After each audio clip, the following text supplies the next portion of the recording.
Hello guys, अस्सलाम वालेकुम। कैसे हैं आप सब लोग? खैरियत से हैं जी। डेंगू ने कर दिया है राज। लाहौर में काफ़ी ज़्यादा केसेस देखने को मिल रहे हैं। मैं आप वाइफ से ही पूछ रहा था, वो कह रही जनाब में भी काफ़ी ज़्यादा केसेस हैं।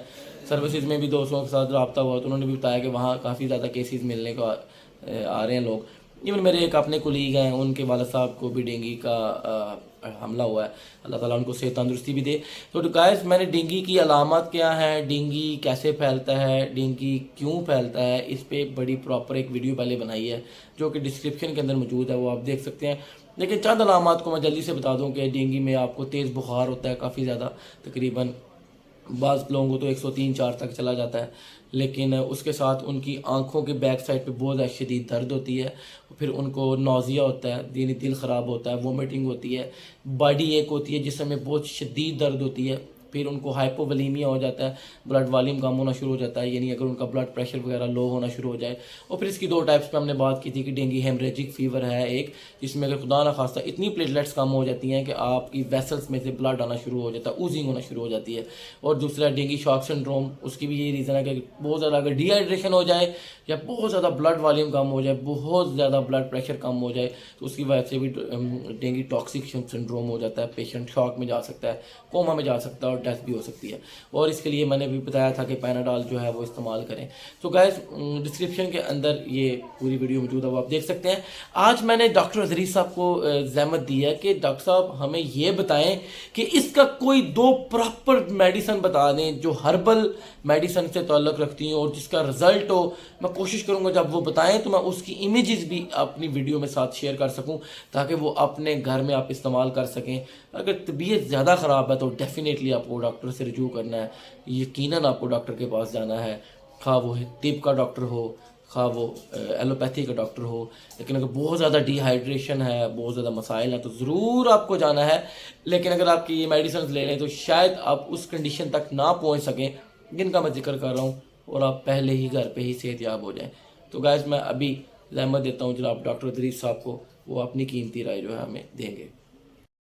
अस्सलाम वालेकुम सर, कैसे हैं आप? खैरियत से हैं? शुक्र अल्लाह का। डॉक्टर साहब, सब लोग जानते हैं डेंगू की क्या अलामत हैं, वो डिस्क्रिप्शन में वीडियो भी मौजूद है, और इसकी मैंने एलोपैथी की मेडिसिन भी बता दी हैं। तो आपने नाजरीन का वक्त ज़ाया किए बगैर मैं आपसे ये पूछना चाहता हूँ कि जो डेंगू के लोग बड़े आजकल परेशान हैं, हॉस्पिटल में हॉस्पिटलाइज होते हैं, क्या हॉस्पिटल पहुँचने से पहले आपके पास कोई हर्बल की इंशाल्लाह यकीनी मेडिसिन, ऐसे कोई नुस्खे हैं, कोई ऐसी मेडिसिन हैं कि जी वो घर ही रह जाए, पेशेंट ठीक हो जाए और उसको हॉस्पिटल ना जाना पड़े? देखिए, हॉस्पिटल भी जाते हैं तो वहाँ पे भी डेंगू की कोई मेडिसिन तो है नहीं, उसका ट्रीटमेंट तो है नहीं। वहाँ पे भी उनको सिम्टोमेटिकली रिलीफ के ऊपर ही बात की जाती है और उसी की ट्रीटमेंट दी जाती है। जैसे अगर कोई डिहाइड्रेशन है तो डिहाइड्रेशन है, पेन हो रही है तो पेन का, और जो भी इस तरह फीवर है सोल्यूशन है तो उसका है। अच्छा, इसमें सबसे जो बड़ी बात है ना, मैं आपको एक आसान अल्फाज बताना चाहूँगा। इसमें ना ड्राइनेस होती है बॉडी में ज़्यादा, ठीक होगा, आपकी ज़बान खुश्क हो जाती है, आपका पूरा जिस्म ऐसे लगता है कि बहुत वीक हो गया, आपसे चलना फिरना मुश्किल हो जाता है, और ये सारी वीकनेस हो जाती है। इसका काउंटर करने का एक ही तरीका है, वो ये है कि आप अपने बॉडी के अंदर मॉइस्चर पैदा करें, और मॉइस्चर पैदा करने के लिए आपको ऑयल्स की और फैट्स की ज़रूरत होती है। आप देसी घी, मक्खन, ऑलिव ऑयल और इस तरह का बादाम रोगन या इस तरह की जो चीज़ें हैं ना, उसको डाइट में लेके आते हैं तो बॉडी में मॉइस्चर आता है और एनर्जी आती है, और ऑटोमेटिकली आपका काम हो जाता है। दूध में देसी घी डाल सकते हैं डॉक्टर साहब? दूध में देसी घी डाल सकते हैं, दूध में आप ऑलिव ऑयल डाल सकते हैं, दूध में आप आलमंड ऑयल डाल सकते हैं आप, ठीक है, बटर यूज कर सकते हैं। ठीक है। तो आप ये मरीज जो होता है, जितना मर्जी पानी, आप डॉक्टर जी रिकमेंड करते हैं कि फ्रेश जूसेस लें, पानी लें, ये करें वो करें, लेकिन उससे वो बॉडी की ड्राइनेस नहीं कवर होती जितनी फास्टली आपकी ऑयल से रिकवर होती है। ठीक हो तो गया। एक तो ऑयल यूज करें, और दूसरी बात ये कि एनर्जी के लिए, और उसकी जो प्लेटलेट्स डाउन जा रही हैं, आपको पता है कि जो ब्लड सेल्स बनते हैं वो बोन मैरो में बनते हैं। ठीक है। और ये लोगों को आइडिया है ऑलरेडी कि बोन मैरो में ब्लड सेल बनते हैं, तो बोन मैरो की स्ट्रेंथन पे हम जब बात करते हैं तो ऑटोमेटिकली उससे प्लेटलेट्स ग्रो करते हैं। तो प्लेटलेट्स ग्रो करने के लिए हमें एनर्जेटिक और टॉनिक्स मेडिसिन जो है वो ज़रूरत होती है। उसमें जो मेरे एक्सपीरियंस में 2-3 चीज़ें हैं, उसमें यह है कि करशी का सिरप है, अम्बरीना, उसको आप यूज कर सकते हैं। डॉक्टर थोड़ा सा बताएं कैसे यूज करना है? वैसे तो डिपेंड करता है पेशेंट की कंडीशन पे, पेशेंट की एज पे, पेशेंट की कंडीशन पे डिपेंड करता है, लेकिन कम से कम 1 चम्मच सुबह दोपहर शाम जो है वो ले। और इसके अलावा एक हमदर्द की प्रोडक्ट है माओल। सर थोड़ा सा रोकूंगा, वो जो अम्ब्रीना है वो कितने दिन लेना है, और ग़िज़ा के बाद लेना है या कैसे लेना है? जी वो ग़िज़ा के बाद लेना है, लेकिन तब तक लें जब तक आपको वीकनेस फील हो रही है, क्योंकि ये टॉनिक है, ये कोई एंटीबायोटिक तो है नहीं जिसका हम कोर्स बना देंगे ना। डन हो गया, ये तो टॉनिक है, जब आपको फील हो कि मैं अब एनर्जेटिक हूँ, मुझे अब ज़रूरत नहीं है, तो आप रोक दें। तो उमन 3-4 दिन में 5 दिन में ये बेहतरी होना शुरू हो जाती है, और फिर मरीज़ की एज के हिसाब से और उसकी कंडीशन के हिसाब से चीज़ें चेंज होती रहती हैं, तो उस हिसाब से आप चेंज करके जो है वो कर सकते हैं।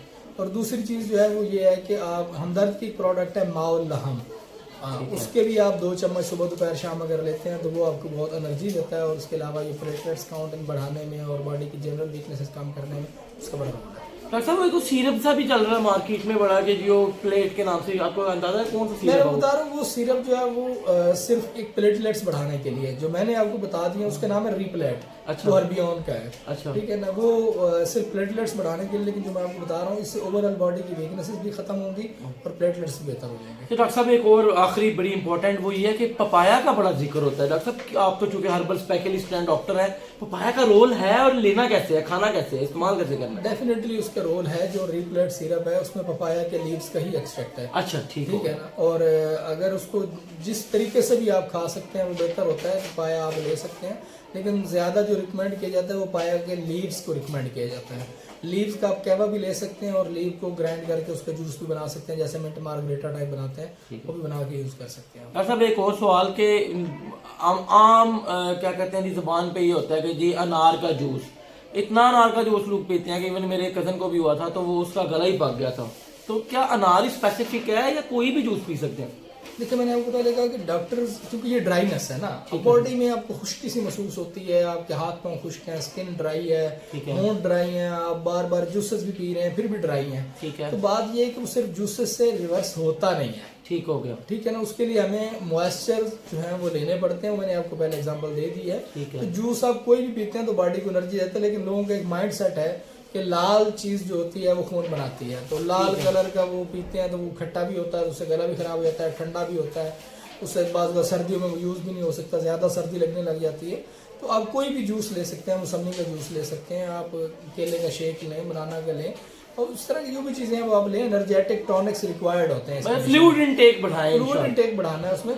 तो उसमें कोशिश करें कि अगर आप आयल्स का इनटेक बढ़ाते हैं तो वो ज़्यादा बेहतर होता है और जल्दी रिकवरी करता है। डॉक्टर साहब आपने अपना कीमती टाइम दिया, बहुत शुक्रिया। हम आपको अक्सर अपने वीडियो चैनल पे जनाब आपको बुलाते हैं, आप टाइम निकालते हैं, हम आपके शुक्रगुजार हैं। तो गाइस ये थी आज की वीडियो। अगर आप चैनल पे नए हैं तो जल्दी से चैनल को सब्सक्राइब कर लीजिए और प्रेस द बेल आइकन, और अगर आपने बहुत सारे लोगों को शेयर नहीं किया तो लोगों को शेयर कर सकें तो लाजमी करें, ताकि लोगों की ज़िंदगी में आप अहम किरदार अदा कर सकें।